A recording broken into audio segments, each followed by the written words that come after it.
বর্ষপূর্তি। আসলে একসময় আমরা পত্রিকার উপরে নির্ভর ছিলাম। পত্রিকার জগতে আমাদের সাথে যাদের বয়স, আমি আমার অনেক সিনিয়রদেরকে হারিয়েছি, এখানে ছবি আছে, জুনিয়রও চলে গেছেন। আমাদের সমসাময়িক যারা, আমরা একসময় লক্ষ্মীপুর ফুলের গোড়াতে একটা মানে টিএনটি সেন্টার ছিল, সেখানে কীভাবে যেন কেবল লাগাই দিত, আবার কেবল পড়ে দিত, আবার কেবল লাগাই দিত, এইভাবে আমরা নিউজ পড়েছি। আবার মাঝে মধ্যে টিএনটি ফোনে আমরা নিউজ পাঠাতাম। আমার ক্লাসে প্রশ্ন ফাঁস হয়েছে, আমি চন্দ্রগঞ্জ যাই, এটা ধরছি। তো প্রশ্নের এগুলো কীভাবে পাঠান, পরে এখানে সরল অঙ্ক কীভাবে, এখানে অবলিক, ওখানে যোগ, এভাবে বলতে বলতে ওরা সাদা চিকে প্রশ্ন একটা করে, এত কষ্ট ছিল। এরপরে একটু লাঘব হয়েছে আমাদের, আমরা বাগবাড়িতে যেতাম, এখানে ওই লেটারে কল সেন্টার, কি যেন পাবলিক কল সেন্টার, ফিসিও। আজকে ওই ঘরটা দেখবেন আপনারা, ওটা একদম জঙ্গলে টঙ্গলে ভরে গাছ গাছটার ভিতরে। আর সবাই রাত্রে গিয়ে লাইন দিত আমাদের পুরাতন সাংবাদিকরা, রাত 2টা 2:30 পর্যন্ত আমরা নিউজ বুলেটিনে আসতাম কথা। আর বাকিগুলো আমাদের কামাল ভাই বলছি, সাবেক ছেলেটা উনি কথা নাই, উনি বলছে যে আমরা ওই খোলা ডাক পাঠাইতাম। তো 10-12 দিনের পুরো বাসি নিউজ আসতো। এখন কিন্তু একদম টাটকা নিউজের যুগ। এরপরে গিয়ে আমাদের আসছে ফ্যাক্সের যুগ। এই ফ্যাক্স এরর হয়, কতবার যে পাঠাইতাম, কত কাগজ যে লিখতাম, এই ধরনের একটা কষ্টকর সাংবাদিকতা। এখন কিন্তু এরপরে অনলাইনে যুগ আসছে।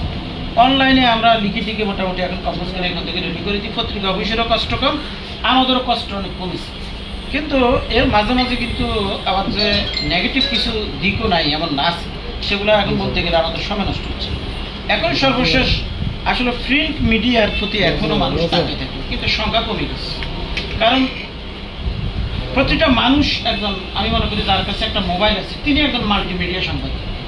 এখন গ্রামে গঞ্জ থেকে ওই দেখা গেছে এটিএন নিউজের অফিসে বা এটিএন বাংলা অথবা একটা টিভির অফিসে কিন্তু গ্রামের একজন কৃষকের একটা, আমি তো 2-1টা ছবি দিছি, গ্রাম থেকে কই থেকে আমার নাম্বার নিছে, ওরা মেঘনাথ শহরের মধ্যে মানে কিছু জিনিস পাইছে, আমার ছবি পাঠাচ্ছে, আমি কিন্তু ইন্টারেস্টিং, তো আমি এটা আবার এইভাবে। এখন মাল্টিমিডিয়ার যুগটা এমন যে আপনাকে মনে করতে হবে, যারা রাজনৈতিক ব্যক্তিত্ব, যারা সচেতন ব্যক্তিত্ব, আপনাকে বুঝতে হবে আপনাকে কিন্তু সব অবস্থায় একটা ক্যামেরা কিন্তু ধাওয়া করতেছে, আপনি কিন্তু সতর্ক থাকেন। আমি এই কথাটা অন্যদিকে না যাই, এই জন্য বলছি, মাল্টিমিডিয়া যে ভূমিকা রাখে, পরের দিন পত্রিকা আসবে, অথবা রাত্রে 12টার পরে জাগুন থাকলে কেউ পড়বে, অথবা সকালে পড়বে, কিন্তু সেই যুগও নাই। ওটা বিস্তারিত করার জন্য রাখছে, তো ঠিক আছে, এটা তো সংক্ষেপে শুনছি, আর একটু দেখব, কিন্তু সাথে সাথে নগদের উপর আমরা পাই যাচ্ছি। হয়তো এখানে যে প্রোগ্রামটা হচ্ছে এখনই লাইভ মাল্টিমিডিয়া টিভিতে দেখাচ্ছে বা টিভিতেও দেখাচ্ছে। এখন আমার যে কথাটা মূলত সেটা হচ্ছে, এই যুগে অপরাধীদেরকে যদি সতর্ক না হয় তাহলে কিন্তু খবর আছে। কারণ আপনাকে কয়দিন সেভ, আমাদের এই শহরে প্রকাশ্যে কিছু অপরাধ সংঘটিত হতে পারে বা হচ্ছে, কিন্তু 1 দিন 2 দিন 3 দিন সাংবাদিকরা দেখে না। আমার সাথে ওনাদের সুসম্পর্ক আছে, আমি লোকলজ্জা করলাম না। আরেকজনও দেখলো যে কিরে লক্ষ্মীপুরতে এই ঘটনা ঘটেছে, সে একদিন আস্তে নিউজটা ছেড়ে দিয়েছে।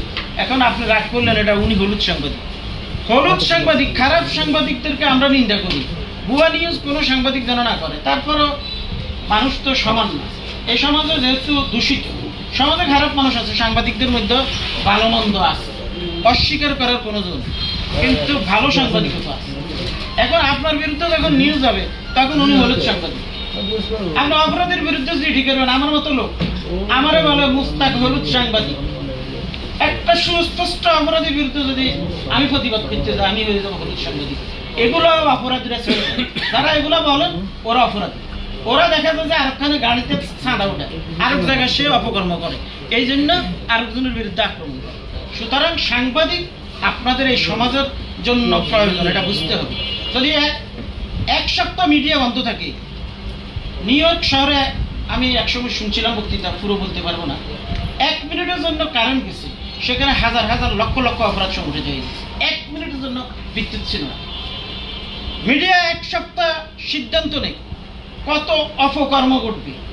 এই দেশে যদি লক্ষ অপকর্ম ঘটে, তাহলে আপনার সেই অপকর্মের সিকিভাগও হয়তো মিডিয়াতে আসে না। মিডিয়াও এই সমাজের লোক, তারাও দেখে যে না, এই লোকটা অপরাধ করা হয়তো সংশোধন হবে। কিন্তু এই সরকারি অফিসের দুর্নীতি বলেন, আমাদের চাঁদাবাজ, বাটফার, এদের সবাই, তারপরে কিডন্যাপার, এরা এখন সতর্ক হওয়ার সময় আসছে। আগে যুগে আপনি নির্বিঘ্নিত অন্ধকারে কাজ করতেন, হয়তো পত্রিকায় আসছে, না হলে আসেনি। এখন আপনাকে যে ক্যামেরা ধাওয়া করতেছে, আপনি কি জানেন? হয়তো এইভাবে ক্যামেরা ধরে না, আর একজনের পকেটে যে ক্যামেরা আছে, আপনার কি খবর আছে? মাল্টিমিডিয়া, সুতরাং সে এটা জমা রাখি, আপনার সাথে খাতির আছে, অথবা আপনি মনে করেন যে উনি তো আমাদের ভাই,